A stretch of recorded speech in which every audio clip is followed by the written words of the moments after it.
Imaginez notre planète à la place de ce ballon. Imaginez que c'est moi qui détiens l'aiguille, de manière consciente ou inconsciente. Cette terre, la protégeriez-vous pour vos enfants et vos petits-enfants ?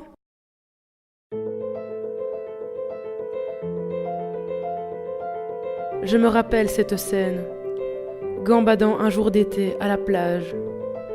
Je vis un oiseau empêtré au beau milieu de ce fléau qu'on appelle l'or noir. Il luttait avec les dernières forces en vain. Les larmes me sont montées alors que je restais impuissante devant ce triste spectacle. Quel avenir pour notre chère planète ? Qu'en a-t-on fait ? Je me suis alors vue à la place de cet oiseau. S'il se libérait miraculeusement, je survolerais les plages jonchées de détritus. Un groupe d'enfants s'y lançant la balle ou construisant des châteaux avec tout ce qui leur passait sous la main. Et plus loin, des terres carbonisées par le réchauffement.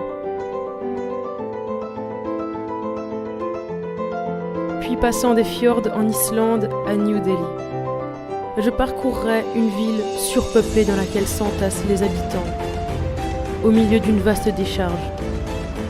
Passant d'un extrême à un autre, oiseau voyageur, je respirerai à nouveau de l'air pur, au large de ces contrées islandaises. Mais mon voyage ne s'arrête pas là. La nuit, je viendrai me poser sur une branche, dans un parc, en plein cœur de Bruxelles. Et je chanterai, la confondant avec le jour en raison de cette pollution lumineuse.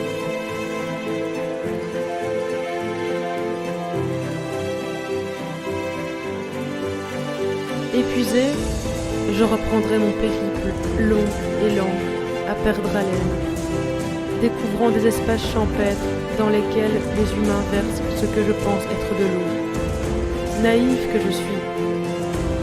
Et puis, traversant des volutes de fumée noire, je m'en sortirai de justesse.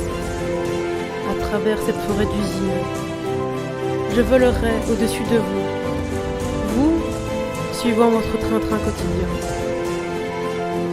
Ces incessants klaxons, ces vrombissements de moteur, tout ce brouhaha s'élevant jusqu'à moi, je prendrai peur.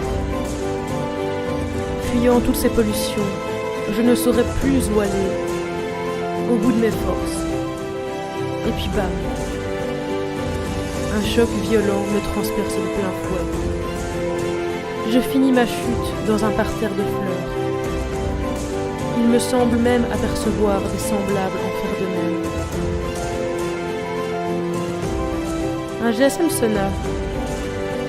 Encore une nouvelle invention créée par l'espèce humaine.